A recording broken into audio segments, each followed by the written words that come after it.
Rai, nai, nai con la vida, vida de la baila, cura con la guaira, limpia, limpia, taita, vibrando con la hualca. Hi guys, as always with you, the host Sam Believ, the founder of ayahuascapodcast.com and Lawira Ayahuasca Retreat. In this episode, I'm interviewing JoQueta Handy, and we touch upon subjects of ayahuasca and gut health, ayahuasca and autism, overcoming sexual abuse, biofeedback, and so much more. It's a really great episode, and I'm sure you will enjoy it. JoQueta, welcome to the podcast. It's a pleasure having you over. Thank you so much, Sam. It's a pleasure to be here. JoQueta, there's your expertise is very wide. There's so many things we can talk about, but let's start with autism. I know you've done a lot of work on autism. When I first started working with psychedelics, or especially when I went to drink ayahuasca with indigenous people in the jungle, I noticed that their children don't seem to have that ailment, or some might call it blessing or a curse, but they don't seem to have autism that much.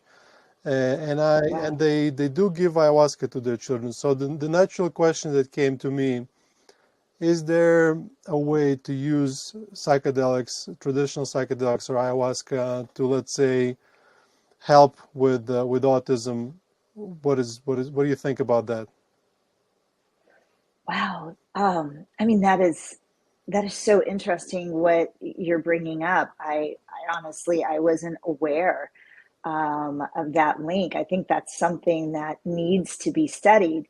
In my background and my work with autism, and now working with psychedelics, it makes total sense to me.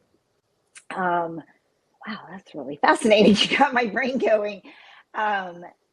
So, one thing in working with autism, we never use the word heal. Can we improve autism? Yes, 100%. And I have had the wonderful blessing of watching that personally with hundreds of children. Our brain is plastic. Our body has the ability to heal. So in the right environment, with the right, I don't want to say medicines, but with the right approaches, we can see incredible changes. So in looking, I guess, and kind of backing into what you were just sharing, I think that it would come from two sides. One of the doctors that I've followed throughout almost my whole career is Dr. Gupta. And what he says is the genes load the gun, but the environment pulls the trigger. And this is what he was specifically referring to with autism. So I think you have two variables that need to be further researched. One, if you have the parents of this children, pre-conception, drinking ayahuasca, then their gut integrity, their toxicity level is already going to be at a much lower level. In the body only knows a state of health. And so it sees the fetus as a viable organ. So it will dump toxins to that fetus. And we have seen this in studies because we see children with autism come into this world with very high levels of fungus and bacteria and virus and heavy metals. And that's why we never say that autism can be healed, because by the time it's diagnosed, usually around the age of 2, so much damage has been done to the microbiome, it can't be healed, but it can be improved. So you're starting with a predisposition, would be my feeling, with these indigenous cultures in the parents. And then you're also not loading the gun in terms of the environment that these children are growing up in. So if it were, I mean, that would be the two variables that I would look at specifically to see if this is making a change in the level of autism that is occurring or the fact that it's not occurring. Hmm. I'll be really honest, JoQueta. I probably learned more about autism when I was preparing to this podcast that ever before, because I listened to a few episodes you've been on, and it's interesting how you say, you can't really heal autism, you can only improve it, and also like, do you really need to heal autism? Is it really just an ailment or maybe something else? Because I believe you say autistic people are here to teach us, and this is really interesting. Can you tell our listeners the story of Weston? Oh, I'd love to. I always get emotional when I talk about Weston. He is my greatest teacher. So we first met when he was about 5 years old, and he's now 28, 29 years old. And when he was introduced to me, he was nonverbal. He had probably the worst nystagmus I had ever seen, which just means that he couldn't hold his eyes still. They rapidly moved. He was wearing his clothes backwards. He had on no shoes. And he didn't even have sounds that you can make out like a yes or no. They were more just very primitive sounds of almost grunting like sounds. And he wouldn't allow me to even get close to him in the treatment room. So I say the way that our relationship began was through tapping. There's a form of therapy that's used with stroke patients of tapping out a rhythm of words, and they can recognize the rhythm even if they can't recognize the sounds of the letters. And so I would tap and Weston would echo it. And we were in opposite corners of this quite large treatment room. And this went on for quite a bit of time. We weren't making much progress. And I found out about a energy healer that was a biochemist that was very close to the proximity of where I practiced in Orange County, California. And so I went to see him. He began working with Weston. Weston started responding to his treatment. And so we were all together one day in Dr. Jones' office, and Weston had this behavior of where he would just rapidly look at a magazine or book, and then he would toss it aside. And sometimes it was right side up, and sometimes it was upside down. And so Weston had a magazine, and he was doing this behavior, rapidly flipping through it, and out of the corner of his eye, kind of giving us this evil eye look of just kind of disgust. And Dr. Jones was just observing him, and he said, "Wouldn't it be interesting if Weston could read?" And I said, "Yeah, no, he can't read." He had actually just, when Dr. Jones said this, like I think 2 weeks before, been kicked out of his second private school, kindergarten, Catholic school. And he would many times like become very disruptive in a classroom of overturning tables, pushing chairs over. Being in a Catholic school, he was supposed to wear a uniform, wear shoes. Didn't want to do that. He wanted to wear his same pair of blue shorts and his same navy sweatshirt backwards and no shoes. So this conformity did not go well. And I said, "No, he's just been kicked out of his second kindergarten. He can't recognize letters. He doesn't recognize the sound of letters. He can't write. That's impossible." And Dr. Jones just kind of appeased me very graciously and said, "Okay, but wouldn't it be interesting?"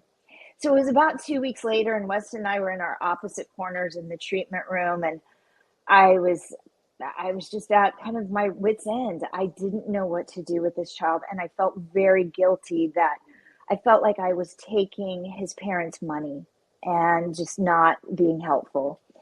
And so I heard Dr. Jones' voice, and Weston had just he had a book that he had tossed aside, and I picked it up, and it was on clouds. And I think it was written on like probably a first or second grade level. And I just read the first couple of pages, and I had a piece of notebook paper in the room, and I just tore off a piece of notebook paper and I wrote one sentence as a question. I don't even remember what the question was. And then I took another piece of notebook paper, tore it in half, and I wrote two answers. And I held it up as far as my arm could reach to Weston, because again, he still wouldn't let me get close to him. And we've been working together for about 2 years now. And he kind of looked at it like this out of the corner of his eye. And I held up the two answers. And again, he looked at it at the corner of his eye, and he swiped at the answer, and it was right. So I repeated it. And on the second time, he pointed. I had never seen him actually point at something. And with that, he picked up the book and he started shoving it into my stomach, and he started beating on the floor. And I couldn't I couldn't read the page and write the answer, write the question, write the answer fast enough. And this went on through the whole book. Every answer was right. And I couldn't go out and tell his mom because I thought that I was crazy. I'm like, how is this possible? And so for about 2 weeks, Weston and I tested this out. I would see him about 2 to 3 times a week, and we would have this back and forth, and he didn't miss. And so I finally told his mom, I'm like, I think Weston can read. And I was just waiting for her to be like, you insane person. And she just smiled at me and she said, okay, now what? And I said, I have no idea. I don't know. And so I said, we just start teaching him. So she stepped in and started homeschooling him. He was able to learn Spanish, which was her native language, in 2 days. And he was able to learn Japanese, which was his grandmother's native language, in 2 weeks. And it just was this, spiral to where his mom was like, he's, surpassed me. I don't know how else to teach him. And all along I was working with the school district. I was working with his last private school to see, would they help? Would they test him? And I was told my license should be revoked. How could I mislead a parent in this way? I was completely crazy. But finally, the public school did test him. And he was about 9 years old at the time. And he tested out at a 12th grade level. And so at that time, then they finally brought him kind of under an umbrella of a homeschool situation and began providing materials to his mom. And Weston works with people all over the world now. He taught me a language called Heart Talk, and it's actually communicating telepathically. And he said, we all have the ability to do it if we just open our heart. And what a beautiful way to communicate. Okay? So to this Give me day, Weston goosebumps. still does it. He does not speak as we speak. He still wears his clothes backwards and no shoes, and is surrounded by animals, which he loves. His parents moved to an area where he could have that llama, and I don't know what all he has. And he is just a beautiful soul. And he taught me, I was never the same from that day of being taught, don't look at the outside. Don't listen to the diagnosis. It's what's on the inside. And every child is a brilliant learner when we recognize their talents and their strengths. That's a fascinating story, and gives me a question. If obviously he was able to learn languages so quickly, that he obviously possesses some genius level, capacity in some fields. And some autistic children and grown-ups also, they show amazing ability for maths and like genius level capability. So the question then becomes if we should try and sort of fix them and simplify it and just make them be like us, meaning like the way we communicate, or just try and figure out the communication issue, which is, you know, as Weston created this language, meaning like not trying to change them, but try to understand them. And maybe, as you say, we can then learn from them and, you know, get maybe even as a society get like a big boost in our progress. But you mentioned something about autism being a problem of toxicity in a mother's body, then this toxicity gets moved to the fetus. So you talk a lot about microbiome and the gut. When we only recently, I think, in the Western world, started to look so much into the gut and trying to study it. Correct me if I'm wrong. Like within last 20, 30 years. But in indigenous Correct. culture, for example, the indigenous culture we work with, they focus on gut primarily. Meaning, if you're ever sick, one of the first things they ever prescribe is a purgative. Is something that purges your intestines. Ayahuasca itself is also purgative. So do you reckon that maybe they figured it out earlier and they focus on this way of detoxing? What are your thoughts about, you know, gut, purgative plants, autism? I know it's a very confusing question, but I believe you can piece it together. Absolutely. Well, if we just take autism first, again, you're right. I always say they're here to be our teachers.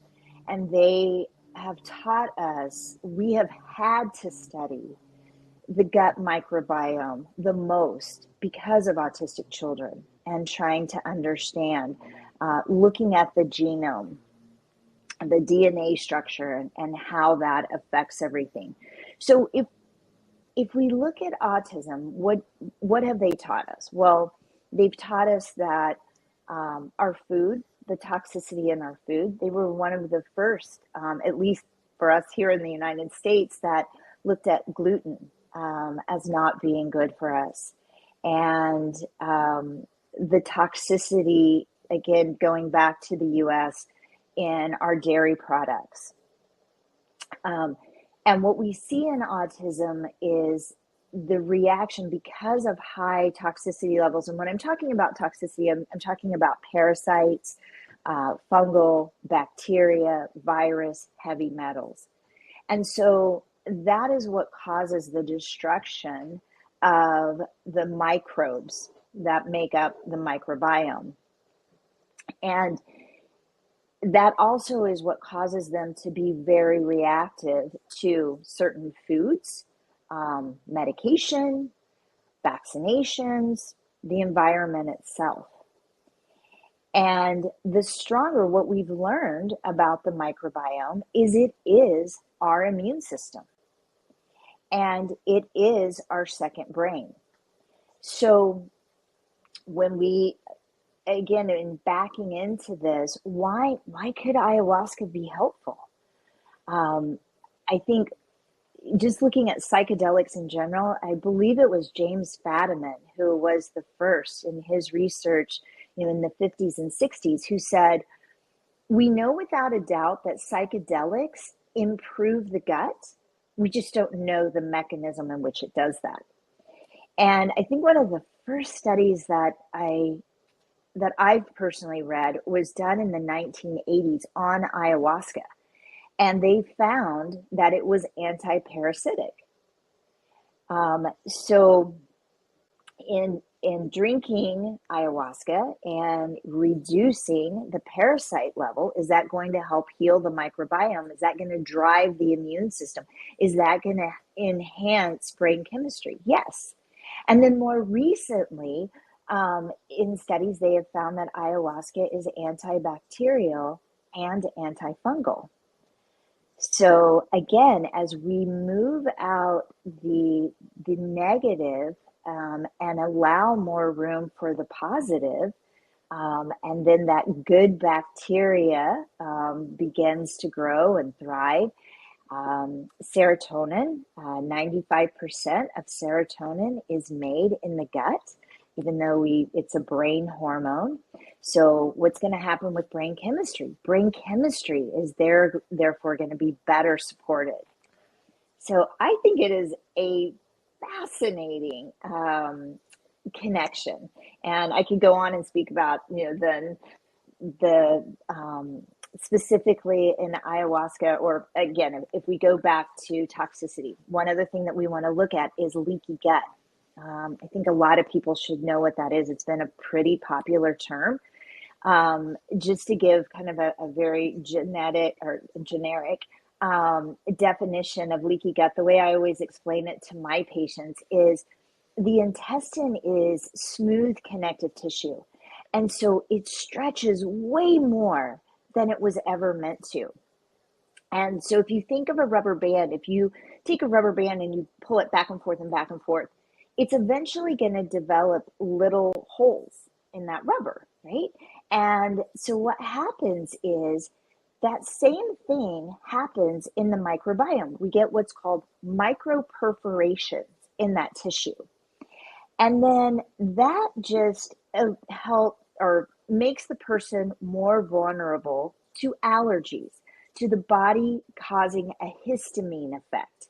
So it can be, smog, pollution coming in from the environment. It can even be down to a spice, a fleck of pepper, the cellulose off of celery or off of an orange. None of those things are bad, but the texture of the food can be more likely to get stuck in those little microperforations. The body says, oh, this is a foreign object, you're in danger, and it goes into then the fight or flight response, a cortisol response or a histamine response to swell, to wall it off. And so then that's where that tissue begins to become inflamed. And from that, we develop cytokines. And so ayahuasca has been directly proven to reverse this process of leaky gut. So it's not only a purgative. So like if somebody says, the new year, I'm going to do a cleanse. Okay, wonderful. Yes, it's important to clean house, but it's also very important to close the windows and doors, to heal those microperforations in the tissue. And ayahuasca has been specifically seen to close those windows and doors. So to me, that's where we really get to true healing. So why can people say, I sat in ceremony with ayahuasca and this ailment that I had in my gut, and I've even heard witness to people with cancers, has healed, and it's not coming back because that tissue has been healed. And that's not to make light of, moving forward. Yes, you can't go back to your same ways of eating and lifestyles. It does require diet and lifestyle change, but ayahuasca is helping us move hugely forward in the gut, not only as a purgative from antiparasitic, bacterial, and fungal, but also in healing the tissue. It's great how you're able to explain all of that, because this is something I experienced and felt myself, but couldn't find the right words to describe. I originally came to ayahuasca for healing because I was depressed, which now, what you just explained with gut being a second brain and serotonin production is obviously linked to the gut as well. So I came to ayahuasca because I was depressed and I was looking for mental release. At the same time, around the same period of time, I was obsessed with diets. I tried all kinds of diets, from vegan to carnivore to elimination diets, fasting, because something was wrong with my gut. I would have bloating, and because of too much antibiotics, because of this virus I caught. Long story short, when I started working with ayahuasca, obviously my mental health improved, but I also noticed down the line, months later, I just noticed, because it's easy to notice something happening, but it's not easy to notice something stop happening. I just noticed that my gut was no longer bothering me. So, in that process of my obsession with the diets, I learned everything about fungus and candida, and I was thinking I had the candida, and I did kind of tests. I actually self diagnosed myself with H. pylori. Then I went to the Mm. clinic, confirmed my test, I self treated myself, healed that part. So basically, ayahuasca healed my gut. And even now, I notice that whenever my gut gets a little funky, I drink ayahuasca and it goes away. So the question is, which part of that healing comes from the mental aspect of it? Because when you get stressed, your gut compresses. So it's a both way direction, both omnidirectional communication, right? When you're stressed, you get diarrhea sometimes, or when you get diarrhea for too long, then you're stressed. It's like it goes both ways. So which part comes from the mental healing from ayahuasca, and which part comes purely from the purging and just removing all those bad bacteria and bad fungi? As you said, now they've also proven that ayahuasca can be antifungal and antibacterial. So yeah, there is no real question. I just want to keep talking about the subject. Maybe there's something else. Sure. I mean, I think you said it so well. It is a gut brain connection, or it's also called a gut brain axis, meaning that, it works together.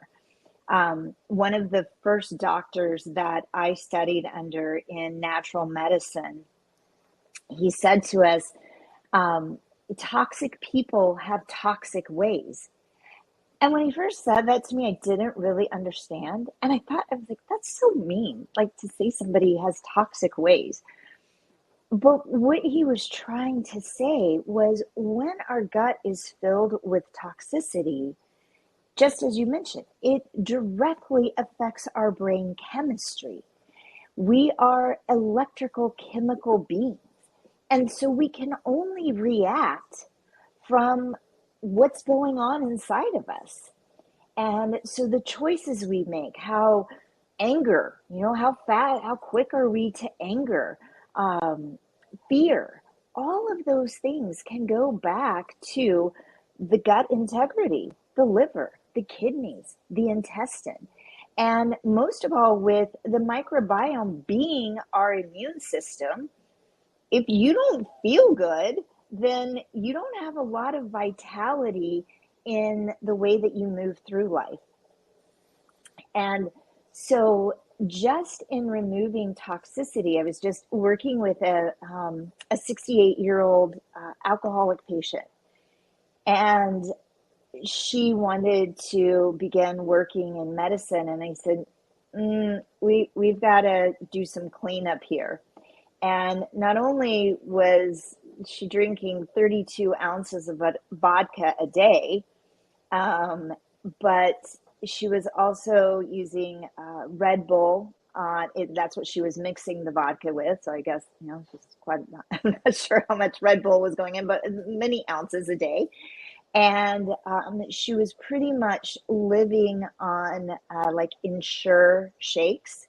So corn syrup, a ton of preservatives and additives. And then there were some other things that were going on in her diet. She had very little whole foods. It was a lot of foods, processed foods. And I said, let's start with this. Let's just clean up the gut first. And you're going to get so much more benefit from the medicine then. And I think, again, what have shamans taught us with ayahuasca? What do they say to do? A dieta, right? And you start with removing things from your diet before even going into ayahuasca. And so we didn't even talk about the alcohol. I said, let's just take out the Red Bull. Let's substitute something healthier. Um, and let's get rid of the Ensure shakes, and let's replace that with, a whole food, whatever that is, eggs, a grain, something. And I just gave her this prescription. I said, that's all we're going to do. And we're going to come back in a month and we're going to see where you are. And when I spoke with her a month later, she was like, I don't know what's happening, but this is working. She was like, now I want to give up alcohol. I feel differently. I'm hiking 4 miles a day instead of sitting on the couch. I wake up and I don't dread waking up. I'm happy that I'm awake and that I'm alive. All I had done was take out a couple of major toxins in her diet and replace it with whole foods. Not to say that that was the cure in any way, but it gave us a huge step forward. And she's on antidepressants and things like that. So now we're able to begin to introduce some more of those healing things. And I have no doubt that we're going to get rid of the 32 ounces of vodka also. Yeah, it's a great story. We also have lots of success story with people with alcoholism specifically, and also surprisingly sometimes as a side effect, somebody comes to just work on something else, and then magically alcoholism goes away. Because where the psychedelics come in is that sometimes people drink or have a bad habit because they're sort of running away from some specific discomfort or pain, and when they can address it or trauma and get rid of it, then all of a sudden the desire goes away. But what you described with this patient, I mean, body also learns to start using alcohol as its primary fuel source, and then it just wants more alcohol for that as well. So it's a very difficult habit to shake. And yeah, starting with the diet is a great idea. I want to ask you if you have noticed, so the connection between mental health and the gut, right? A lot of people talk about longevity or diets, and it's always very physical, right? Like eat this thing, go do this thing, but not much of it is about mental health. And I've noticed in some cases, for example, when I was really obsessing with the diets, one day you fail on your diet and you eat a piece of cake and you beat yourself so much, then I think the mental beating is almost stronger than the negative effect you would get from the actual cake. So how do people, if let's say somebody wants to do that, how do they balance that mental aspect with that with the physical one? Or like where do you see is the importance? What should be the priority? Great question. Well, first of all, I think you have to deal with each person individually. Again, we go back to autism. What have they taught us? You can have 10 children in a room with autism, and you have 10 different children. So we need to look at each individual case. So if I have a patient in front of me, let's say, perfect example is a 47-year-old male that was in my office yesterday with severe gut pain. He actually thought he had a heart condition, so he'd had, all a full cardiac workup because he would just get this gripping pain in the left side of his chest, like where he couldn't move, and heart pounding when he would try and exercise or even just at rest at night. And then he was on about 4 different proton inhibitors or what's used for reflux. Mm-hmm. And nothing was helping. And this had been going on for 2 years. And he came to me and it just said, I'm at wit's end. They've scoped me, everything. They've looked at all of these things. So what we started with was just looking at his diet, his case, and beginning to repair in what can we take away. But this was a chronic case. So what we needed to do is get the inflammation down, because that's what was causing the most pain. Like he was having pain in his arm, pain in his knees, and he was an athletic guy. And so in doing that, I said, we need to take out the 5 inflammers, like right now. And 5 inflammers for everyone are red meat, white sugar, dairy, alcohol, and caffeine. And so I wouldn't do that with necessarily every single person. For another person, we might say, well, let's add in more, like specifically with the patient with alcoholism. If I would have done that with her, she would have been like, that's it, I'm done. So you have to address it based on where the person is. But for this person, for this 47-year-old man, we needed to get him out of pain as fast as possible. So by removing those inflammers, we're going to see that gut be less reactive. I think I got off topic. You redirect me with your question.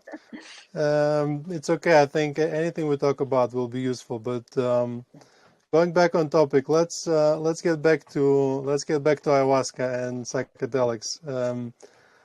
I know you work with ayahuasca yourself and other psychedelics as well, and you are a psychedelic coach as well. So my question to you is, in your own experience in work with psychedelics, ayahuasca or others, how did it affect your life? And what would you tell, let's say, your younger self, maybe some advice regarding that topic? Wow. Well, I say with psychedelics in general, it's the healing journey I didn't know I needed. I started on this journey in 2020 to help my caseload because I had seen a huge decline with the pandemic, specifically with my teenage population, trying to commit suicide, being diagnosed with medication-resistant depression, a huge surge in insomnia, the use of antidepressants and anti-anxiety meds. So I was doing it for them. And as I began in the journey and exploring, learning more about psychedelics, I'd always, the brain is a huge obsession of mine, and learning about brain chemistry. And so I had followed the Johns Hopkins research for about 4 years on specifically psilocybin and healing depression, anxiety, addiction. And so it was just every medicine that I sat with was a healing journey. And I actually shared this with my patients just in a very transparent way. When I started, I sent out a newsletter and said, this is what I'm doing here, and this is why I'm doing it. And I'm going to blog about each one of my experiences. I understand this isn't for everyone. And if you don't want to be a part of it, that's fine. But if you do, here's an email list, and you can just put your name on it, and I'll be happy to share. And it was hugely transformative on many, many levels. Specifically with ayahuasca, the medicine mirrors you. And the first night that I sat with ayahuasca was horrible. It was every negative thought I think that I've ever had or ever even knew about. And when I shared it with the facilitator the next morning, she was like, yeah, well, the medicine mirrors you. I'm like, okay, well, that's not helpful. So I guess I'm just this negative black ball walking around. And I had I was there with one of the people that were participating was the VP of the Chopra Event Center. And we were sitting out on the deck that morning, and she looked down at my foot and she said, does that say a parigraha? Do you have a parigraha tattooed on your foot? And I'm like, yes, I do. Told her this whole story about how my kids wanted me to get, I have 5 kids, and they came to me and said, Mom, let's get a matching tattoo. And I was like, nope, I don't want to do that. Um, but I thought it was kind of cool that they wanted to get a tattoo with their mother. So I'm like, okay. I'm like, well, this is the only thing that I would ever ink onto my body. They're like, fine, we'll do it. So all of us have a parigraha tattooed on the inside of our left foot. So I tell her this story, and my friend that was with me, she was like, I want to get that tattooed on my foot. She was like, what does it mean? And I said, well, it means I go through life with an open heart and an open mind. And Amanda very graciously said, are you sure about that? And I'm like, well, that's what the book said. And so she starts talking about yoga and the different arms of yoga. And it went over my head really fast. And she was like, here, like, let me go get this manual for you. And she was like, here's what it means. And as I began reading it, it was me 100% about, my cup always being half empty and about not feeling complete. And even the examples were me. And so the next night in ayahuasca, I started with gratitude and just being thankful for the 12 people that were sharing this space with me. And that went into family and friends, to the universe, to the cosmos. And as soon as I got there, it was just this jetway. And I recognized the spirit, but I didn't know who it was. And I said, what should I call you? And she said, you can call me Mother Ayahuasca. And you're going to walk with me now. And it was, sorry, it was the most beautiful experience of her listing for me exactly the way I needed to conduct myself as a doctor. And the way that I needed to start each morning by asking who needs to be healed.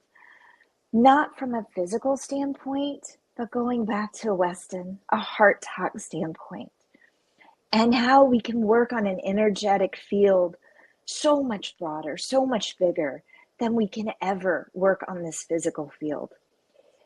And that experience forever changed the way that I approach my patients, the modalities, the tools that I bring into my practice, and the way that I do practice.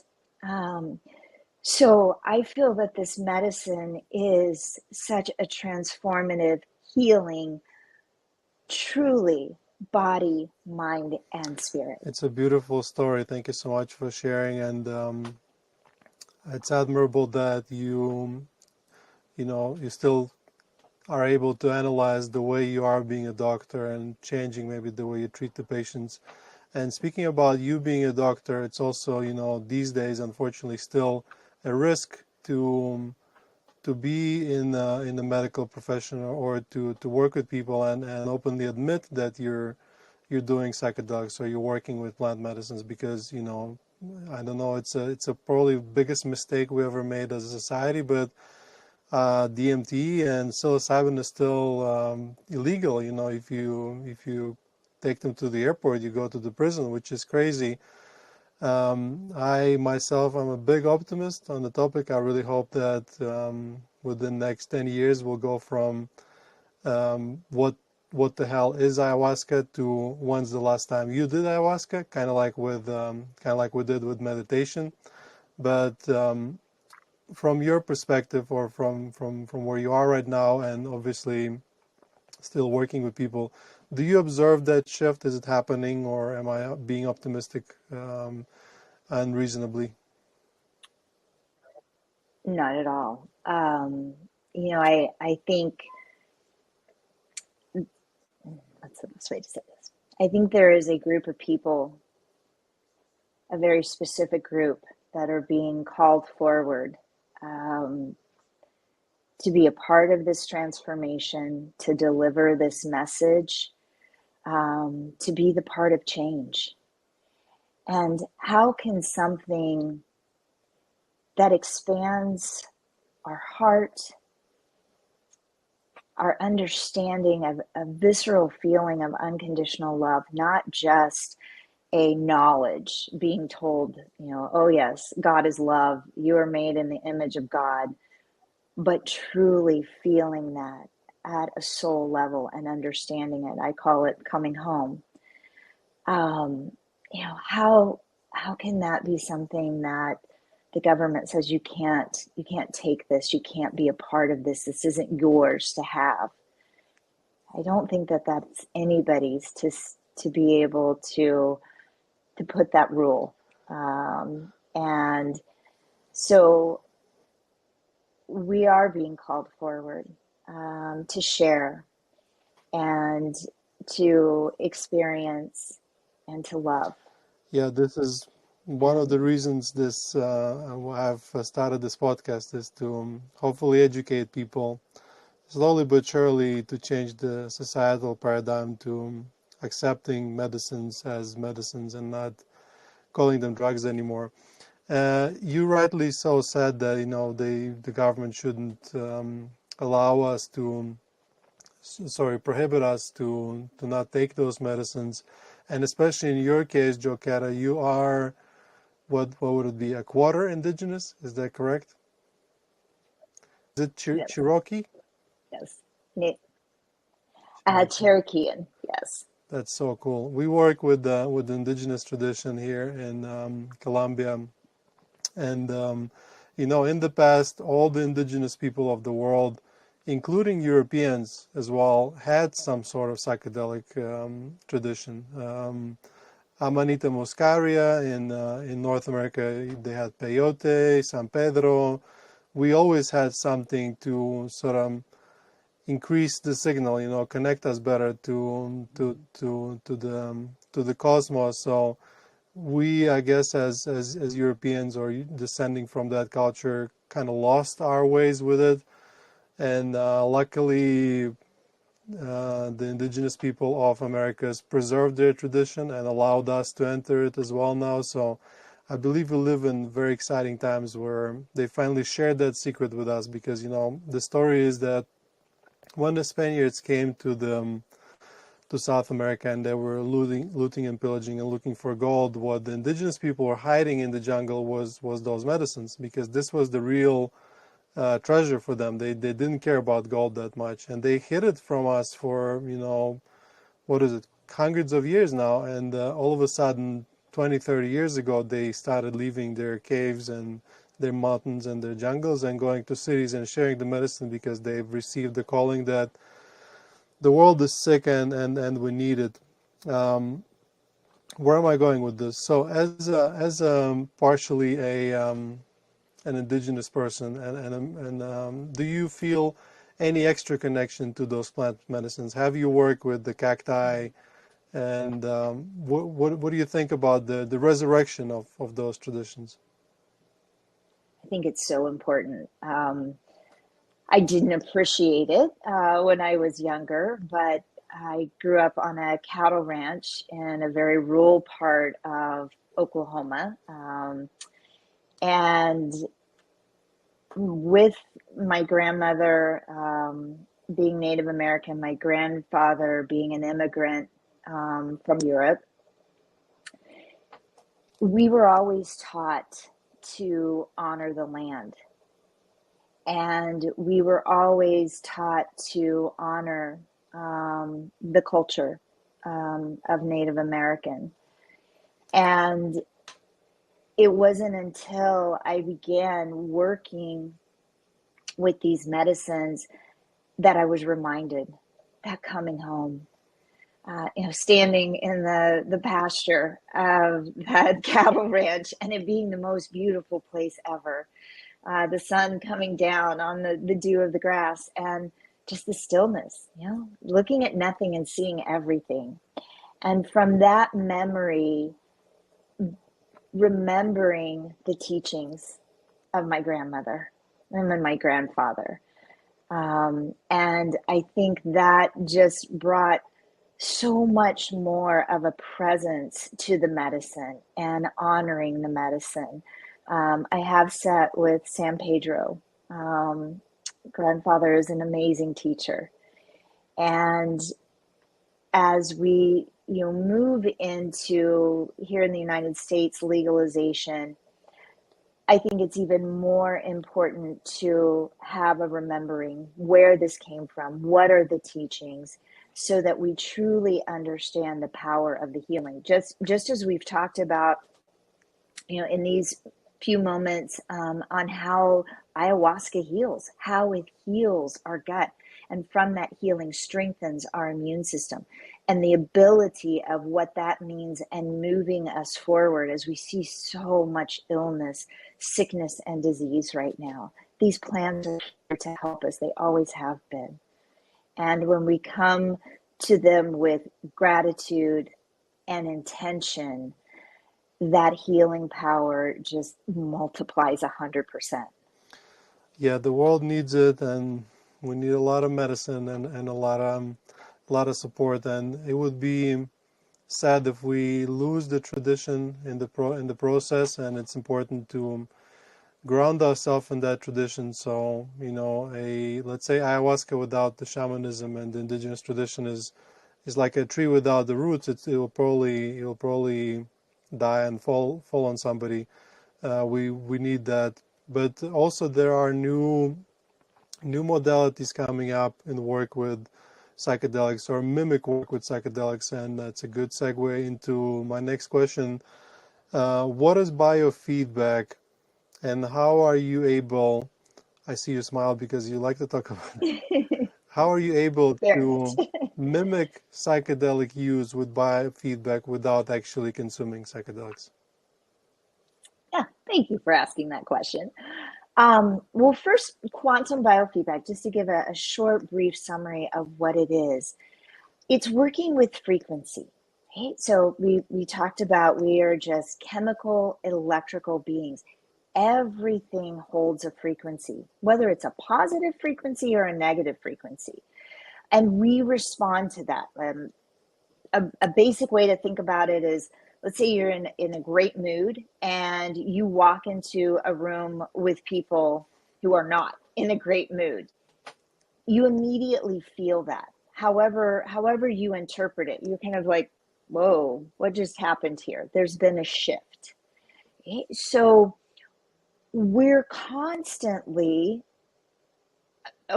surrounded by frequency, whether we're aware of it or not, and that exchange. In quantum physics, we're talking about that there is no time and space.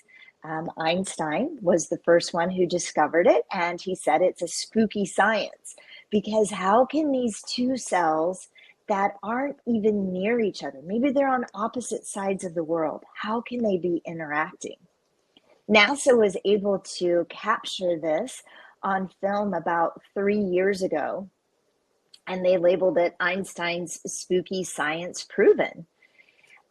So that's the modality that I'm working with in quantum biofeedback. It's just been captured in a software system.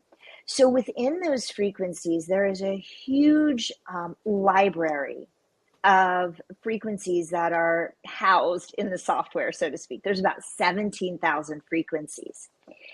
And it's supplements, medications, just about anything. And some of those frequencies are plant medicines. So in working with autism, we know that many times autistic children react to what's in the food more than the food itself. Again, those preservatives, those additives. Also, because of the damage to the microbiome, they naturally have a low level of serotonin, especially on the severe end of autism.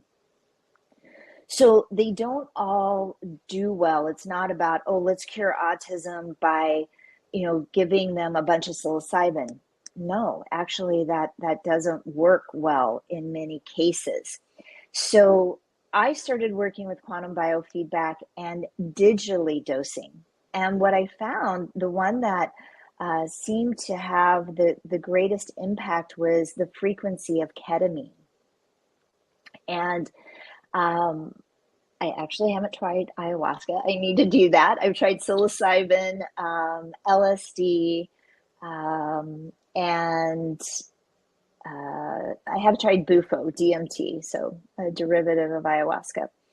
And when we say digital dose, all we mean is that we're doing an interface between the frequency, we call it the cellular blueprint of the individual, and the frequency of ketamine.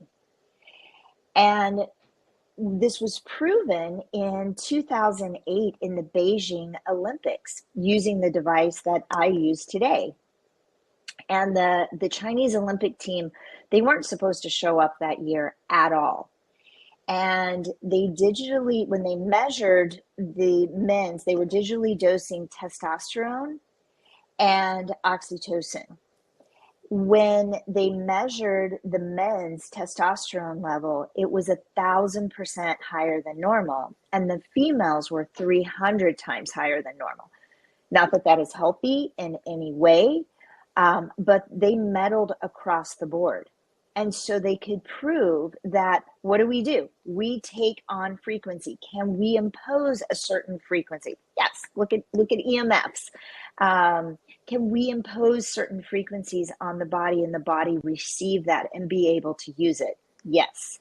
So I was just following that line of treatment, that research, but using it around plant medicine and specifically using it with this population simply because it wasn't something that they could naturally receive.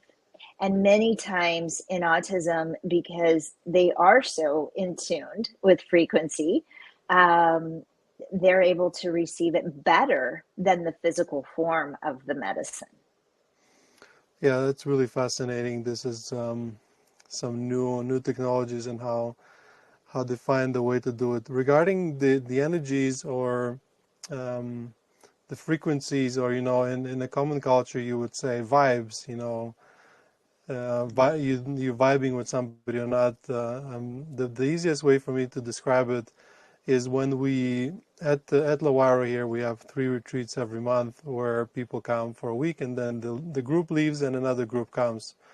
And when we get a group from about that level of energy to about this level of energy through the week of 4 ceremonies of ayahuasca, word circles, and a lot of other work, they leave, and by the time they're leaving, it feels like everyone is floating and everyone is happy and the energy is over the roof, and you don't want these people to leave. And then the new group comes and it feels like you just left the warm bath and you've been splashed by cold water, because it's just people, and superficially you would not be able to see the difference. I mean, there's still some smiles and some communication, but energetically, nothing is harder for me than this first initial word circle where we get to know each other, and because everyone's just so heavy, but somehow through work with ayahuasca they get lighter, and then once again they leave and another group's coming. So that's one of the most difficult parts of my work, and this is how I can explain it the best. Like it feels really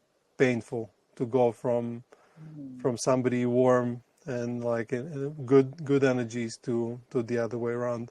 Speaking about painful, I want to touch last topic I want to touch upon. I know you have been an abuse victim, and you were able to overcome it also with help of psychedelics. Could you tell our listeners a bit about that?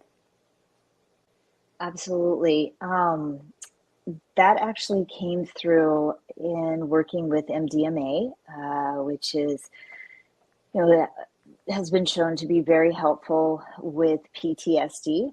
It was one of those huge situations of where a healing that I didn't know that I needed. It was a memory of being sexually assaulted by a next door neighbor that I had grown up with when I was 16 years old. And it was a memory that I had suppressed so deeply, so much, that I didn't realize that it was real when it came through in the MDMA. And as I've read more accounts of people working with MDMA, I guess it happens quite a bit. And it was and when I went to family members afterwards and said, am I crazy? Did this actually happen? They said, yes, it did. It allowed me, at first I was just like, wait, what? And why wasn't this talked about? Why wasn't I sent to counseling? But it also explained so much of the insecurities that I had around relationship, around touch, especially touch from men. And so, in just that realization, it was such a healing of just being able to lay that down.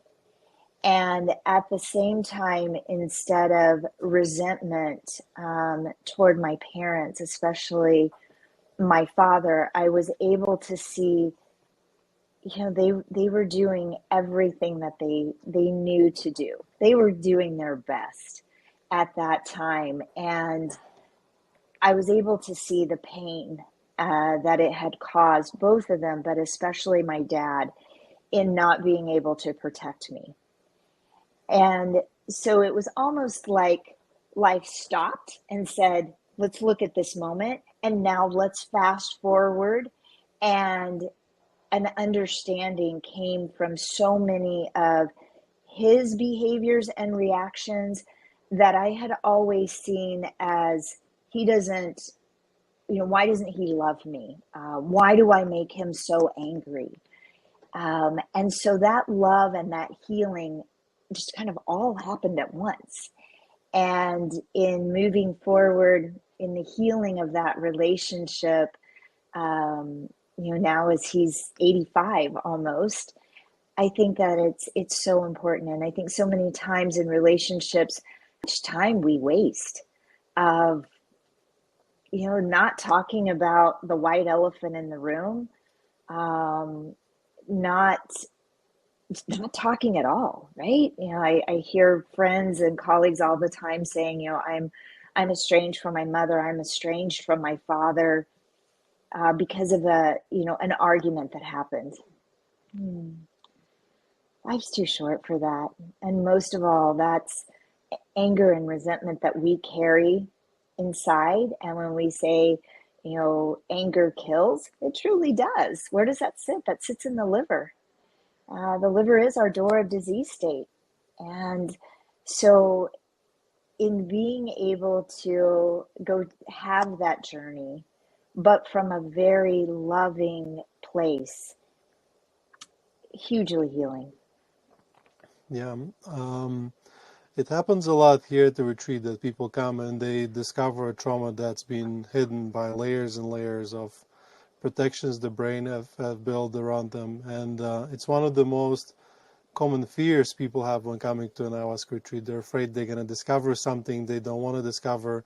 I would say if there's something that needs to be discovered, the better, the sooner the better, because this is sitting there and draining your energy every day. And as you said, those emotions and subconscious fears, or maybe it affects your relationship and everything. It's good. It's kind of like you have a festering wound that is painful to touch, but all you need is a bit more pain and cut it open and clean it out and let it properly heal. So yeah, don't be afraid, guys. If you think you have something, there is a chance you might have it. So come and address it. A very recent story about 8 months ago, we had a German girl who remembered during the ceremony, first time ever, that she was abused by her grandfather. And she came back to the retreat with her whole family because apparently other members of the family were also abused, and there was this whole big trauma that they managed to heal together as a family, and it was a very beautiful thing to observe. So I know you like to do things with your children, like doing a tattoo together, so maybe an idea for the next activity, come to the retreat together. JoQueta, we're getting close. We overcame an hour, which is it was a good conversation. I'm sure we can keep talking for an hour more. but I know the life carries on. So JoQueta, it was a pleasure having you over. Where can people find more about you? Sure. The one of the best places is our website on adaptogens. It's called mybrilliantblends.com. You can reach out to me personally at jhandy@mybrilliantblends.com. My husband and I, as you mentioned, we have a wellness practice in Newport Beach, California. So if you happen to be in the Orange County, Southern California area, please reach out. And that's just at handywellness.com or drhandy.com, either one of those. And if you want to read more about my personal journey, as I mentioned, the blog and in working with the different medicines, that's on our workshop link of the number 3 COS, 3 COS, which stands for connection, community, and co-elevation. So any of those places, and I'd be happy to speak with you. I found JoQueta on Instagram, so you can. It's not that That's common true too. name, so. JoQueta, thank you so much. Guys, you've been listening to ayahuascapodcast.com. As always, with you, the host Sam Believ, the founder of Lawira Retreat. If you want to visit one of our retreats, go to lawira.com. If you're watching a video, it's right on my t-shirt. If not, it is lawayra.com, and I will see you in the next episode. Con la vida, vida de la baila, cura con la guaira, limpia, limpia, taita, vibrando con la hualca.